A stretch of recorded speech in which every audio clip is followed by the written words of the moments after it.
Le damos las buenas noches a Daniel Salaverry, ex candidato presidencial por Somos Perú. Buenas noches, Daniel. Usted está en el norte del país, ¿verdad? Buenas noches, Enrique. Sí, me encuentro en el norte ya ultimando los detalles de la campaña para lo que será el 6 de junio. A ver, la figura de Daniel Salaverry en la campaña de Pedro Castillo es interesante, porque usted, yo no lo reconocía a usted como comunista. Entonces eso era lo primero que quería... Yo no estoy apoyando a ningún candidato comunista, Enrique, y la verdad que me sorprende que te sumes a esta campaña déjeme pues terminar, déjeme terminar pues la pregunta. A quien yo respeto y seguiré respetando, pero sumarse a esta campaña de desprestigio... No pues, pero déjeme terminar la pregunta. Ya parece entrevista de CNN. Déjeme terminar. Déjeme terminar pues la pregunta. Precisamente... Pero me dice que estoy apoyando a un candidato comunista y no es cierto. No, pues, precisamente, ¿qué haría Daniel Salaverry apoyando a un candidato comunista? Que es, evidentemente, usted, como acaba de describir, los dos hablando al mismo tiempo, usted no considera que está apoyando a un candidato comunista. ¿Dónde la línea política, ideológica de Daniel Salaverry encuentra entonces la correspondencia en esta candidatura? A eso es lo que me refiero. En varios temas, programáticos sobre todo, en el tema de seguridad ciudadana, hemos coincidido con Pedro Castillo en la necesidad de limpiar nuestro país, de tomar acción respecto a los extranjeros que han ingresado al país de manera ilegal y que están cometiendo delitos. Esa es una propuesta que hemos compartido ambos en la primera vuelta. Otro tema programático, la necesidad de desarrollar de manera masiva los programas de vivienda social, que no quede una sola familia de bajos recursos sin una casa, sin un techo en el país. Son temas que hemos conversado con Pedro Castillo y que compartimos. Los proyectos de agua y desagüe, cómo flexibilizar, por ejemplo, la normatividad del Fondo Mi Vivienda, del programa Techo Propio, para que las licencias de esas obras, de esos módulos de vivienda sean licencias de construcción automáticas, para que las personas que tienen una posesión de un terreno, un certificado de posesión, puedan postular a techo propio. Hoy día no lo pueden hacer si que no tienen un título de propiedad. Son esos temas en los que hemos encontrado coincidencias y muchos más. Ahora, con respecto a lo que sería el manejo de la economía, ¿qué le puede decir al electorado? Porque ahí hay sí todavía bastantes indefiniciones al parecer. Bueno, pero me da mucho gusto que economistas de la talla de Pedro Franque o de Gonzalo Alegría se vayan sumando al equipo técnico. Son economistas con amplia experiencia en el sector público y también en el sector privado, como Gonzalo Alegría, y que son de los top que hay en el país, y que obviamente son una garantía para que los peruanos nos sintamos tranquilos de que la economía va a estar en buenas manos, que se van a hacer reformas importantes, por supuesto, pero por ejemplo en el tema y quiero entrar de lleno en este tema, si tú me lo permites, Enrique, de la campaña que se está haciendo por una mala interpretación que se ha hecho del planteamiento de Pedro Castillo respecto a las AFPs. Por el amor de Dios, ¿a quién le puede caber en la cabeza que un presidente, que Pedro Castillo, le va a quitar sus ahorros a los afiliados de las AFPs? De ninguna manera. Lo que se quiere hacer es una reforma para que los pensionistas puedan recibir una pensión digna, para que aquellos afiliados que tienen fondos... Te voy a contar una experiencia muy personal, Enrique. Hace 2 años falleció mi hermano. Mi hermano sufría de diabetes. Los últimos años los pasó muy difícil, muy duro. La enfermedad se agudizó y fue muy fuerte. Y él tenía su fondo de AFP, pero no tenía los 55 años que le exigían para poder retirarlos y para poder tener una mejor calidad de vida sus últimos años. Bueno, falleció y ahí se quedaron los fondos guardados.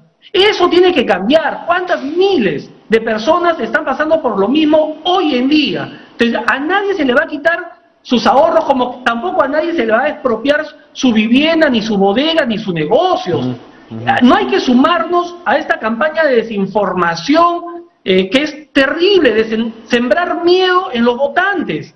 Hay que exponer las propuestas claramente y que la ciudadanía evalúe y decida a conciencia, pero sin estar pues siendo bombardeada todos los días por estas contracampañas que la verdad yo lamento muchísimo. ¿Le falta comunicar más al candidato Castillo, a él personalmente, estas ideas que usted está transmitiendo? ¿Le ha faltado bueno, no es habilidad para eso? Mañoso, tradicional, ¿no? Como que tiene pues es su tercera postulación y que ya se la sabe la de Kiko y Caco, como podría ser su competidora. Es un ciudadano, un peruano sencillo, humilde, del pueblo, que ha luchado en las rondas campesinas, que ha sido el líder sindical y que en esta segunda vuelta está explicándole a la población de manera sencilla, con un lenguaje que todo el mundo pueda entender cuáles son las propuestas que él lleva adelante. Todos los días a través de sus mítines, él se comunica con el pueblo peruano. Lamentablemente, y vuelvo a repetirlo, esto no es recogido de la mejor manera por algunos medios de comunicación y obviamente se genera toda esta confusión en el elector. Ahora, hay algunos medios que lo ven con simpatía y tienen muchísimo peso en redes sociales, Daniela, yo diría más que Fujimori. Mira, lo que pasa es que la gente ya está cansada, Enrique, de seguir eligiendo a grupos políticos o a presidentes o a gobernantes que no generan ningún cambio, ninguna transformación. Los peruanos queremos tener la oportunidad de poder acceder a una educación de calidad, tener la oportunidad de poder acceder a un sistema de salud pública que nos garantice no solamente que no nos vamos a enfermar, sino que no nos vamos a morir. Tener las oportunidades como microempresario, por ejemplo, de poder crecer, generar empleo y que no venga la SUNAT y nos arrincone y nos exprima hasta sacarnos el último centavo, mientras que a otras grandes empresas multinacionales las mira y no las toca. La gente ya se cansó de eso, de ver cómo nos gobiernan cada 5 años y que terminan estos gobiernos en una serie de denuncias de corrupción. Ya queremos un cambio y por eso es que la gente se siente representada por Pedro Castillo, identificada por Pedro Castillo, porque ven en él a un peruano con vocación de servicio y que quiere hacer las cosas bien, con un mensaje de esperanza, con un mensaje de renovación de la política en el Perú, y es por eso que yo lo estoy apoyando. Daniel, ¿cómo observa actores? Usted acaba de ver, ¿no?, las denuncias de corrupción, los gobiernos que terminan con todos estos problemas. ¿Cómo un actor como Vladimir Cerrón, que para muchos de sus críticos expresa también no solamente un radicalismo ideológico, sino también cierto fracaso del modelo de descentralización, ciertos problemas que son los que están planteados en el modelo de descentralización? ¿Cómo observa usted la presencia de Cerrón en la campaña de Castillo? Finalmente es el anfitrión político del señor Castillo, ¿no? Si bien es cierto, Perú Libre tiene un ideario y cuyo presidente es Vladimir Cerrón, ya Pedro Castillo ha sido muy claro al respecto de que no va a ocupar ningún cargo público en la futura gestión de Perú Libre o de Pedro Castillo, y que tampoco pues va a ser el ideario de Perú Libre el que se va a plasmar en los próximos 5 años. Para esto ya se ha publicado un plan de Perú al Bicentenario sin corrupción, con propuestas inmediatas en el tema económico, en el tema de salud, en el tema educativo, pero también ahora el nuevo equipo técnico, lo escuchábamos hoy día, Gonzalo Alegría, además decirlo, está elaborando un plan a mediano y a largo plazo que nos garantice a los peruanos, número 1, que no nos vamos a enfermar y nos vamos a morir con el COVID. Número 2, que vamos a reactivar la economía, pero ojo, no la economía macro de las grandes empresas multinacionales, no, la economía familiar, la economía de ese peruano, esa peruana que tiene que salir todos los días a buscarse el pan. ¿Cómo le generamos oportunidades a ellos? ¿Cómo invertimos en nuestros agricultores? ¿Cómo repotenciamos nuestro agro, las más de 2 millones de hectáreas que están ahí sin producir? ¿Cómo construimos vivienda masiva? Pero no 50.000 casas, que es lo que se hace hoy cada año, sino 200.000, para que al cabo de 5 años vamos a tener 1 millón de familias con su casa propia, con un techo digno. Esas son las cosas en las que se está trabajando el nuevo equipo técnico bajo el liderazgo de Pedro Castillo. Muy interesante. Hay 2 puntos que yo le quería tocar de ese plan para saber precisamente su opinión. Uno de ellos se refiere a ciertas políticas de restricción de importaciones. ¿Usted está de acuerdo con ello? En temas puntuales, ese es un tema que tiene que ser evaluado y analizado por los especialistas, por los economistas. Pero, por ejemplo, a mí no me parece correcto que hayan productos textiles, por ejemplo, que ingresen de otros países, en cuyos países reciben subsidios muy fuertes y por lo tanto los costos de producción no son los reales. Entonces entran a nuestro mercado a competir con nuestros productores locales y con una competencia absolutamente desleal. Entonces, por supuesto que ahí que el gobierno tiene que tomar medidas para evitar que nuestra industria dedicada, por ejemplo, a los textiles, quiebre, perdiéndose miles de puestos de trabajo. Y así como ese ejemplo que acabo de dar, pueden haber otros. Pero será cuestión de un análisis profundo, detallado, de qué producto, en qué rubro, en qué sector se debe de proteger nuestra industria nacional. Tampoco es que vamos a cerrar fronteras.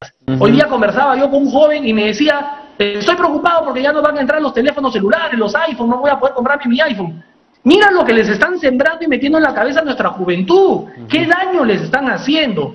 Hay que aclarar que siempre, cada gobierno siempre pone sus medidas antidumping, es decir, sus aranceles, para proteger nuestra producción nacional o nuestra industria nacional. Eso no es algo que recién se le haya ocurrido a Pedro Castillo. Lo han hecho otros gobiernos ya. Permítame un punto más. El propio Indecopi, el propio Indecopi recomienda que se tomen medidas puntuales respecto al ejemplo que yo te puse, por ejemplo, de los textiles. Hay temas antidumping, efectivamente, pero se habla, por ejemplo, de restringir importación de alimentos. Como usted señala, ya se verá, pero sí hay un punto más que me imagino que usted está familiarizado, que es el tema de la revisión de concentración de tierras en la costa. Usted proviene de un sector que ahora último ha tenido ciertas controversias, pero es sin duda un enclave agroexportador. ¿Qué opinaría al respecto? Mira, que todo cambio, toda reforma que se quiera hacer respecto a este tema de propiedad, no solamente, y hablemos claro, de las agroindustriales, que muchas de ellas acumulan decenas de miles de hectáreas, sino, por ejemplo, de la reforma de propiedad del suelo de las concesiones mineras, en donde hay comunidades que siguen en la pobreza después de 30 años, entonces, y que no han visto ningún beneficio de esa explotación minera. Todas esas reformas no las va a decidir el presidente de la República. Van a tener que pasar por un proyecto de ley, un proyecto de reforma en el Congreso, y será el Congreso quien tenga que debatir ampliamente y que tenga que llegar a un consenso, y se verá si se aprueba o no se aprueba. Entonces, tranquilidad a los peruanos. Perú Libre no tiene mayoría en el Congreso para que digan que va a manejar el monopolio del poder. Más bien, Keiko Fujimori y sus aliados sí quieren tener el control absoluto del poder. Ya tiene ese bloque que apoya a Keiko Fujimori más de 90 congresistas en el Congreso. Ahora quieren llegar al poder, al Ejecutivo, para controlar el poder absoluto. Y cuando hay poder absoluto, por lo general hay corrupción también absoluta. No va a haber el contrapeso de poderes, que es tan importante en una democracia. Hablando de contrapesos, si sale Castillo no la puede tener muy difícil con este Congreso, no puede más bien garantizarse que continúe la ingobernabilidad. Se lo pongo desde la otra perspectiva. Bueno, el Congreso, ojo, yo no estoy diciendo que no haya fiscalización, todo lo contrario. El Congreso tiene que cumplir su rol de legislar, pero también de fiscalizar. Y para eso estoy seguro que Pedro Castillo tendrá la sabiduría de convocar a los mejores cuadros para que formen su gabinete y que lideren cada una de sus carteras para empezar a dar resultados y empezar a resolver los problemas que tiene el país. Y que el Congreso cumpla su labor de fiscalización para que se gobierne con transparencia, con honestidad, sin corrupción. Eso lo queremos todos. No es un cheque en blanco el que le estamos entregando a Pedro Castillo, quienes lo estamos apoyando. Es un apoyo, pero un apoyo con compromisos asumidos, sobre todo el de gobernar honestamente. ¿No diría usted entonces que Daniel Salaverry es un garante, para usar la palabra que siempre se ha utilizado en el Perú, es un garante de la candidatura de Pedro Castillo? Mira, yo soy un ciudadano que quiere lo mejor para mi país. Y estas dos propuestas que existen, de ninguna manera el fujimorismo es lo mejor que le pueda pasar al Perú, eso lo digo sí categóricamente. Y veo en Pedro Castillo a un hombre genuino, a un hombre que cuando tú conversas con él te transmite confianza, que quiere hacer las cosas bien, y por supuesto que hay que ayudarlo. No podemos dejarlo solo, hay que ayudarlo, hay que acompañarlo. El éxito de Pedro Castillo como presidente de la República va a ser el éxito de todos los peruanos, porque a todos nos va a ir mejor. Su ex aliada Keiko Fujimori acaba de estar precisamente en el norte hoy. Hay una, y usted lo ha dicho, está reforzando la campaña Castillo en el norte. Hay una batalla realmente cerrada. Hay quienes señalan que el norte podría definir la elección. ¿Cómo observa usted este desenlace, este final? Bueno, no quiero que suene petulante ni soberbio, pero aquí estamos bastante puntos arriba referente a la opción fujimorista. Hoy día no sé si por el frío, por la llovizna, pero Ha habido poca gente realmente en la reunión que ha tenido Keiko Fujimori. Sin embargo, el apoyo y el respaldo que se siente en La Libertad y en el norte del Perú hacia Pedro Castillo, la verdad que es abrumador, es motivador. Estamos entusiasmados con la posibilidad de tener a un presidente genuino que haya salido verdaderamente del pueblo y que quiera trabajar por los que menos tienen. Gracias, Daniel Salaverry, por conversar con nosotros, como siempre, en Cara a Cara. Gracias, Enrique. Un fuerte abrazo. Vamos